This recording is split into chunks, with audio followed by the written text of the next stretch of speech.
नमस्कार दोस्तों, मैं किशोर कुमार साहू। मेरे इस चैनल मैकेनिकल माइंड में आप सभी का स्वागत है। आप लोग देख रहे हैं fluid mechanics and fluid machinery का वीडियो सीरीज।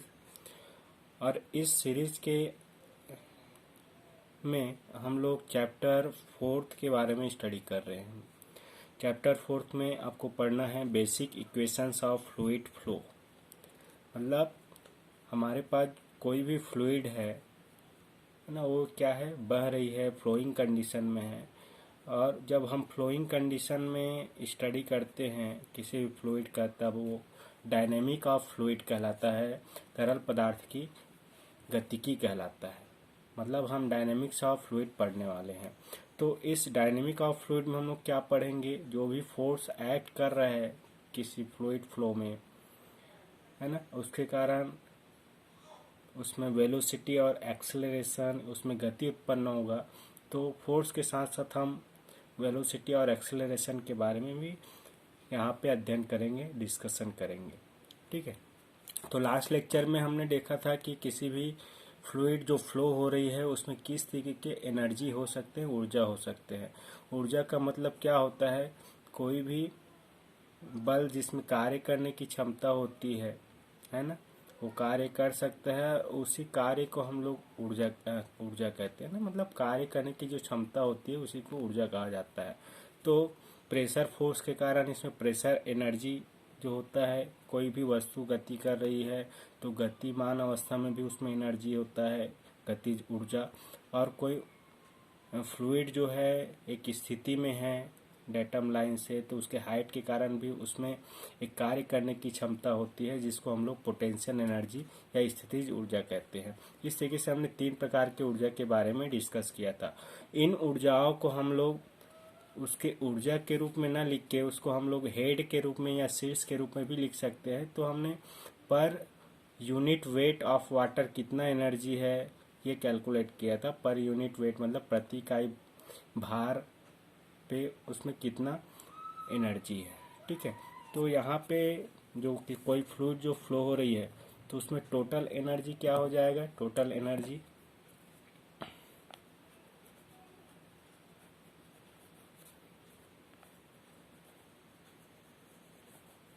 कुल ऊर्जा, किसी भी फ्लूइड में जो बह रही है उसमें कुल ऊर्जा क्या होगा, तो टोटल एनर्जी यहाँ पे होगा E इज इक्वल टू, ये हो जाएगा प्रेशर एनर्जी जो कल हमने डिस्कस किया हुआ था, pressure energy plus kinetic energy गतिज ऊर्जा प्लस पोटेंशियल एनर्जी स्थितिज ऊर्जा। ये कुल ऊर्जा उसमें विद्यमान रहेंगे, कोई भी फ्लूइड फ्लो हो रही है तो इसको हम लोग टोटल, अगर पर इकाई भार पे हम एनर्जी कैलकुलेट करें तो ये प्रेशर एनर्जी हमें क्या मिला था, ये हमें प्राप्त होता पी अपान रो जी। काइनेटिक एनर्जी हमें प्राप्त होता वी स्क्वायर अपान 2g। और पोटेंशियल एनर्जी जो हेड के फॉर्म में हमें मिला था, पोटेंशियल हेड जेड। ठीक है। तो ये उस बहते हुई तरल पदार्थ में कुल ऊर्जा होगी। ठीक है। तो ये टोटल एनर्जी हो जाएगा किसी भी फ्लूइड फ्लो में। ठीक है। इसके बाद हम लोग डिस्कस करते हैं कि कोई भी फ्लूइड जो है फ्लो हो रही है। ठीक है। तो फ्लो हो रही है तो क्यों फ्लो हो रही है ना। कोई भी वस्तु बहती कब है या मूवमेंट कब करती है, जब उसमें फोर्स एक्ट करता है। ठीक है। एक्सटर्नल फोर्स जब तक लगेगा नहीं किसी भी वस्तु में, उसमें वो गतिमान नहीं करेगा। तो ऐसे ही फ्लूइड में बहुत सारे फोर्स एक्ट करते हैं जिसके कारण वो क्या करता है, मूवमेंट करता है ना। तो किसी भी फ्लूइड में जब बह रही हो तो उसमें किस प्रकार के फोर्स एक्ट कर सकते हैं ना। तो next topic is types of forces acting on fluid flow. कहते हुए तरल पदार्थ में किस तरीके के बल कार्य करते हैं। तो इसमें सबसे पहला जो बल कार्य करता है वो है प्रेशर फोर्स, जिसके बारे में हम पहले भी डिस्कस कर चुके हैं। प्रेशर फोर्स, दाब बल, इसको हम बोल सकते हैं दाब बल। ठीक है, इसको आप FP से शो करिए। ठीक है, दाब बल। दूसरा जो इसमें बल कार्य करता है वो ग्रेविटी के कारण कार्य करने वाला बल। यहाँ भार होता है तो ग्रेविटी फोर्स लगता है डाउनवर्ड डायरेक्शन में, तो उसके कारण जो बल कार्य करता है वो होता है ग्रेविटी फोर्स, गुरुत्व बल। इसको हम FG से डिनोट करते हैं।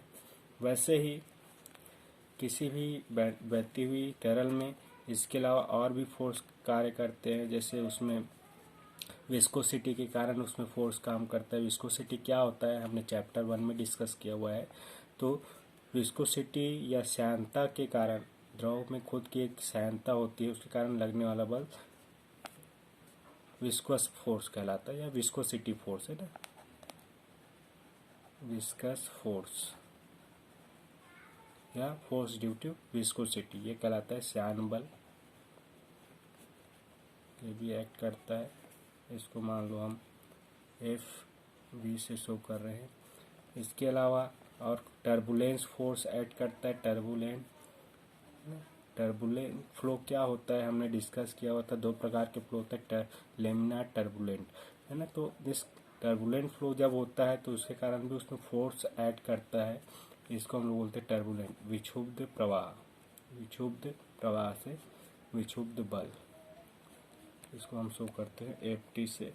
इसके अलावा अगर वो कंप्रेसिव फ्लूइड है तो कंप्रेसिबिलिटी के कारण भी उसमें एक फोर्स लगता है, कंप्रेसिबल फोर्स बोलते हैं, है ना। तो कंप्रेसिबिलिटी या संपीड्यता के कारण जो बल कार्य करता है वो कंप्रेसिबिलिटी फोर्स कहलाता है ना, संपीड्य बल।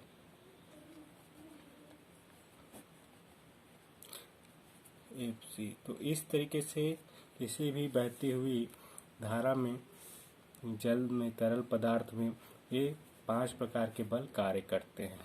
ठीक है, तो इन सब फोर्स के कारण ही उसमें इफेक्ट उत्पन्न होता है ना।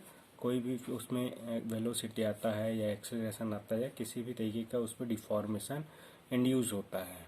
ठीक है, उसमें रोटेशन होता है, ट्रांसफॉर्मेशन होता है, या उसमें और भी कुछ इफेक्ट इंड्यूस हो सकते हैं। ठीक है, हम लोग बेसिक इक्वेशंस के बारे में पढ़ने वाले हैं। तो जो फ्लूइड फ्लो हो रहा है, इस फोर्स के कारण ही उसमें इफेक्ट आते हैं। तो जितना भी फोर्स उसमें एक्ट कर रहा है उसके कारण ही उसके प्रभाव को ज्ञात करने के लिए हमने इक्वेशन डिराइव किया हुआ है। उन्हीं इक्वेशन के बारे में हम पढ़ेंगे, कौन कौन से इक्वेशन जो है इन फोर्स के इफेक्ट को डिफाइन करता है। ठीक है, तो जितने भी इक्वेशंस है या जो भी इफेक्ट आ रहा है कोई वस्तु में, है ना, तो वो बेसिक 3 इक्वेशंस पे डिपेंड रहता है ना। कौन कौन से 3 इक्वेशन हम पहले भी पढ़ चुके हैं उसके बारे में।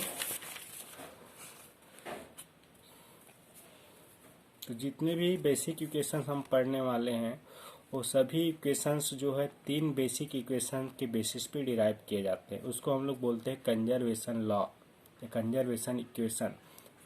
कौन कौन से कंजर्वेशन इक्वेशन है जिस पे सारे इक्वेशन बेस्ड होंगे? लॉ ऑफ कंजर्वेशन, संरक्षण के नियम।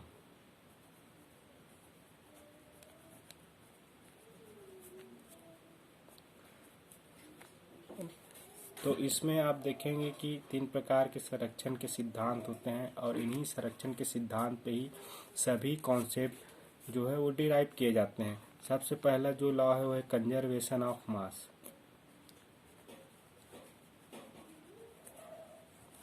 कंजर्वेशन ऑफ मास क्या होता है?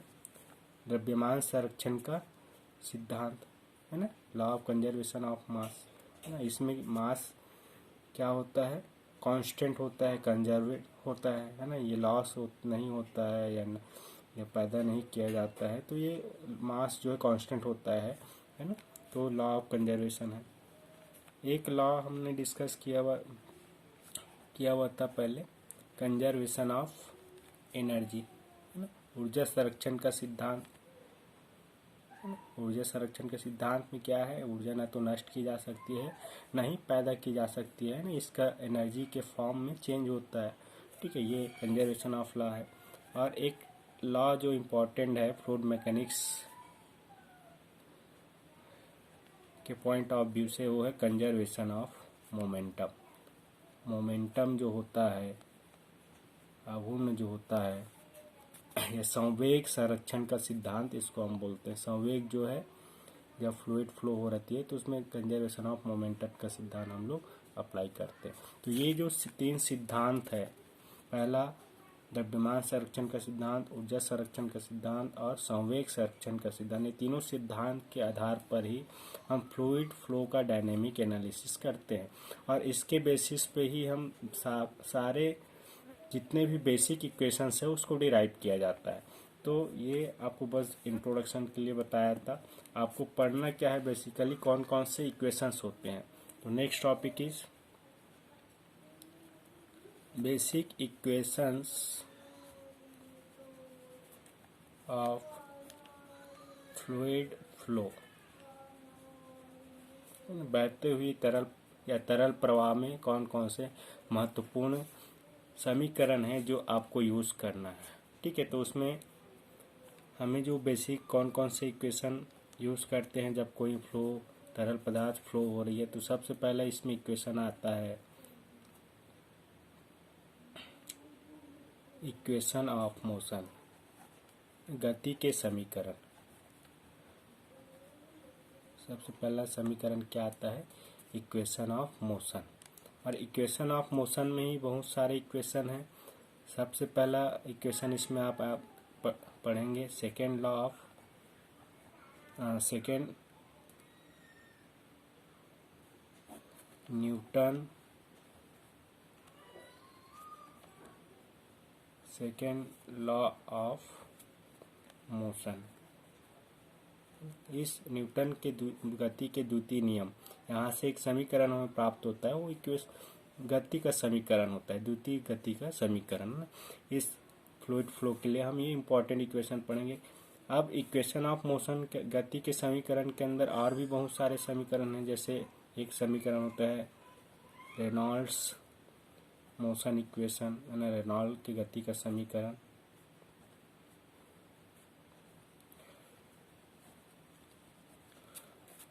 एक इक्वेशन होता है नेवियर स्टोक्स इक्वेशन, ये भी गति का समीकरण होता है जो फ्लूइड फ्लो के लिए इम्पोर्टेंट है। एक इक्वेशन होता है यूलर मोशन इक्वेशन, है ना, यूलर गति का समीकरण, ये भी इम्पोर्टेंट है। तो ये जितने भी समीकरण हमने डिस्कस किया, ये सारे क्या है, गति के समीकरण हैं जो बहते हुए तरल पदार्थ के लिए इम्पोर्टेंट है जब उसका हम डायनेमिक एनालिसिस कर रहे हैं। इसके अलावा जो समीकरण आपको और इम्पोर्टेंट है वो है बर्नौली का समीकरण। इम्पोर्टेंट है आपके सिलेबस के पॉइंट ऑफ व्यू से, क्योंकि इस सिलेबस में बेसिकली हमें बर्नौली का इक्वेशन ही पढ़ना है। ठीक है, तो ये इक्वेशन इम्पोर्टेंट है। इसके अलावा जो इक्वेशन इम्पोर्टेंट है वो है मोमेंटम इक्वेशन।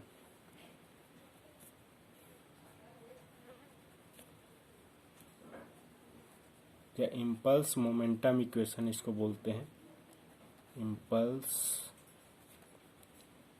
मोमेंटम इक्वेशन, आवेग संवेग का समीकरण। ठीक है, तो ये बर्नौली का समीकरण, गति का समीकरण, गति के समीकरण के अंदर ये 4 प्रकार के समीकरण हो गए। फिर उसके बाद बर्नौली का समीकरण है, उसके बाद संवेग संरक्षण का समीकरण है, या इसी को हम आवेग संवेग संरक्षण समीकरण कहते हैं। ठीक है, तो ये सभी समीकरण बेसिक इक्वेशंस के अंदर आते हैं जो फ्लूइड फ्लो के लिए इम्पोर्टेंट है। आपके चैप्टर 4 में केवल बर्नौली के इक्वेशन को ही पढ़ना है, क्योंकि पूरा सिलेबस आपका 4 चैप्टर जो है बर्नौली इक्वेशन से ही है। ठीक है, तो आगे के लेक्चर्स में हम लोग बर्नौली इक्वेशंस के बारे में ही पढ़ेंगे। बर्नौली इक्वेशन क्या होता है, इसके क्या एप्लीकेशंस है, इसके क्या फ़ायदे हैं, क्या एजम्पशंस है, सारा चीज़ आपको पढ़ना है जो चैप्टर में आपको दिया हुआ है। ठीक है, आज के लिए इतना ही। Thank you for watching this video. Keep smiling.